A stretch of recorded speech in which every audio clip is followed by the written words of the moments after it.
Okay, sabay-sabay tayo magsabi ng congrats, Sister Annie. Tunay nga na dakila ang Diyos. 1, 2, 3, go! Congrats, Sister Annie. Tunay nga dakila ang Diyos. Amen. Pero bago ka mag-message sa amin at bibigyan kami ng mga motivation, meron tayong fast talk.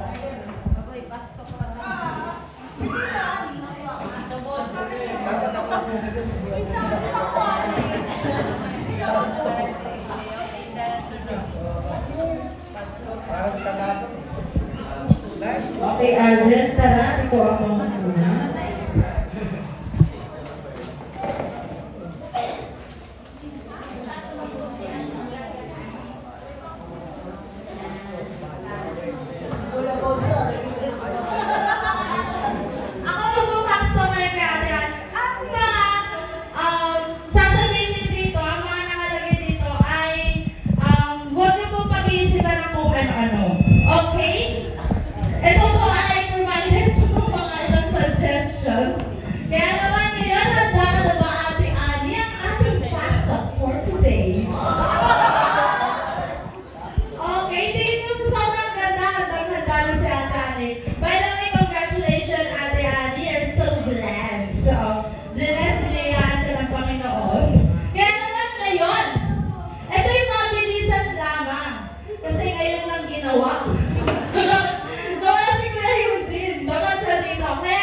Without makeup or with makeup?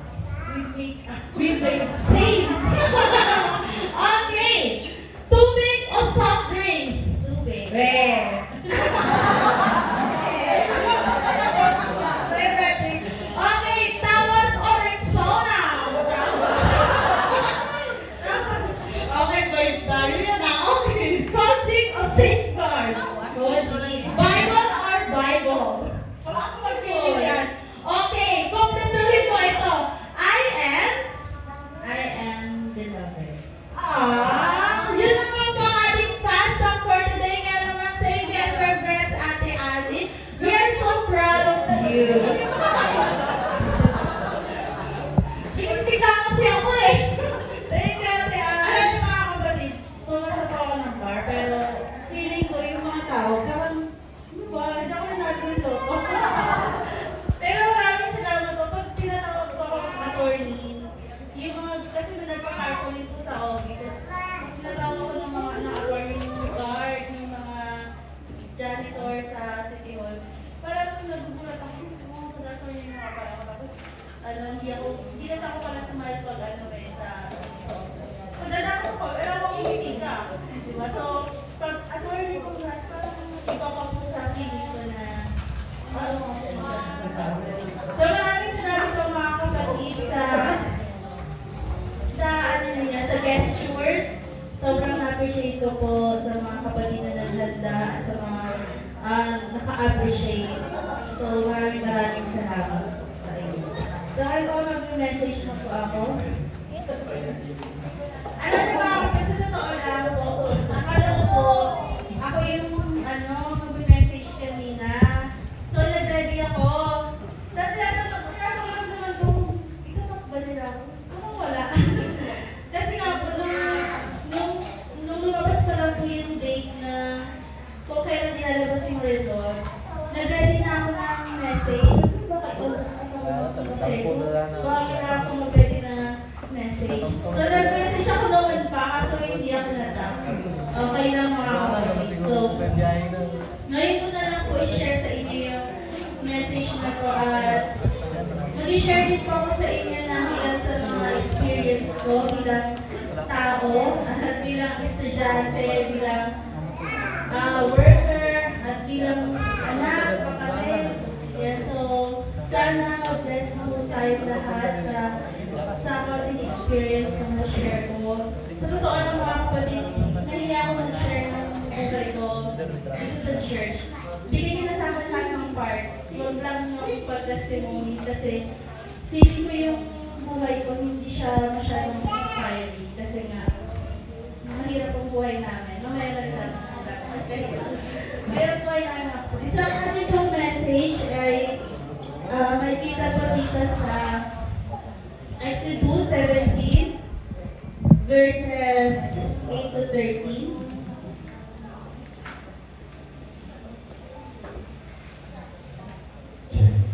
So, itong message na ito mga kapatid, ito po ay patungkol sa recognition ng kabutihan ng Panginoon at yung kapangyarihan po ng ating mahal na Panginoon. So, pero bago ang lahat, kung alam niyo po yung kwento ni Napoleon Bonaparte doon sa the Battle of Waterloo, so it happened way back 1800. So, itong si Napoleon Bonaparte ay nasasakupan niya o under ng control niya yung largest portion ng Europe, itong si Napoleon Bonaparte. And then meron siyang kasama doon sa kanyang expedition o doon sa kanyang pagsasakop. So, nung araw, na mag-aarap na po sila ng Duke of Wellington, sabi nung kasama niya,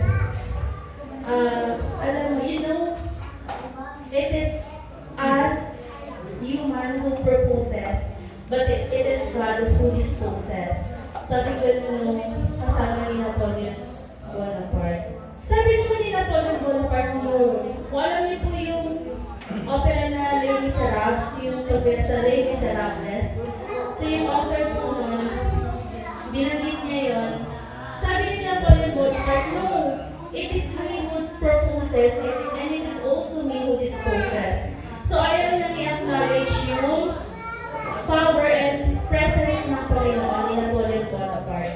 And on that day, mga kapatid, God sent hail and rain at hindi ko na nada si Napoleon Bonaparte. So, imbis na maging prisoner na po yung Duke of Wellington, siya po yung naging prisoner ng Duke of Wellington. So, ganun po yung nangyari kay Napoleon Bonaparte. So, ano po yung message nun na nangyari kay Napoleon Bonaparte? No?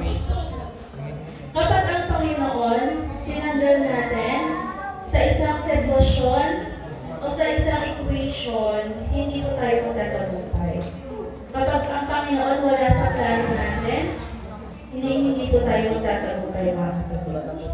At yan din po yung nangyari dito po sa Exodus 17. So, basahin po natin.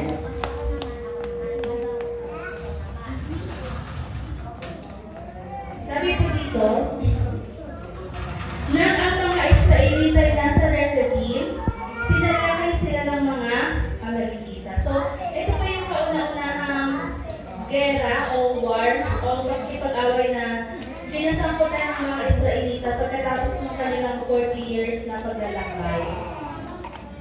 Sinabi ni Moses kay Joshua, pumili ka ng ilang tauhan natin at pangunahan mo sa pakikipaglaban sa mga Amalekita. Hahawakan ko naman ang tungkod na ibinigay sa akin ng Diyos at tatayo ako sa ibabaw ng burol. Sinunod ni Jose ang utos ni Moses at hinarap niya ang mga Amalekita.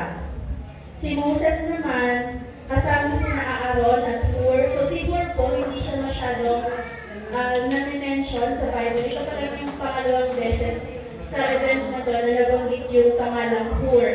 At si Hur po ay sabi ng ilan ay asawa ni Miriam. Sabi dito, si Moses naman kasama sina Aaron at Hur ay nagpunta sa Borol. Kapag nakataas ang mga kamay ni Moises, bata. Kapag nakababa, nananalo naman ang mga Amalekita. Nanawid na si Moises, kaya sinaaraw na Hur ay kumuha ng isang bato at pinuupuro si Moises habang hawak nilang pataas ang mga kamay nito hanggang sa lumubog ang araw. Dahil dito ay natalo ni Josue ang mga Amalekita. So yun po yung nangyari dito mga kapatid. So, it's a battle between the Amalekites and the Israelites. So ngayon mga kapatid, itong sermon na to, itong verses na yan, yan ang mismo yung ating message ngayong hapon. Kung paano, kapag na-recognize natin ang Panginoon sa lahat ng ating mga ginagawa ay mananalo tayo. Pero alamin natin yung mga character dito sa event na to. Unang na is yung mga Amalekites.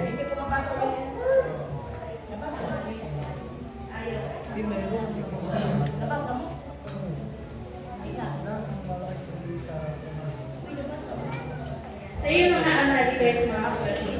So ang mga Amalekites po ay nagmula sa lahi ni Esau. So ito pong mga Amalekites mga kapatid, si Amalek ay apo ni Esau.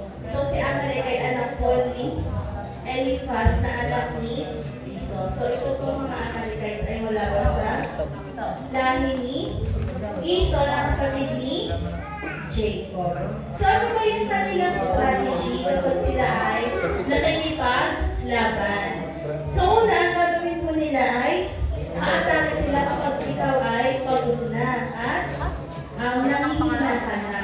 So nung mga panahon na to na sinugod nila yung mga Israelita, ito yung mga panahon na nakatapos lang nilang maglakbay for 40 years. So sobrang nakikina pa yung mga Israelites kasi nagdalakbay na sila nagdalakbay. Tapos ang pagkain lang nila ay mana. So napakahina, napaka-vulnerable po ito ang Israelites. Pangalawa, will cut off your tail, and pangatlo, attack those who are lagging. So pinapatay nila yung mga nasa hulihan, yung mga babagal-bagal. Sila yung inuunang patayin ng mga Amalekites. So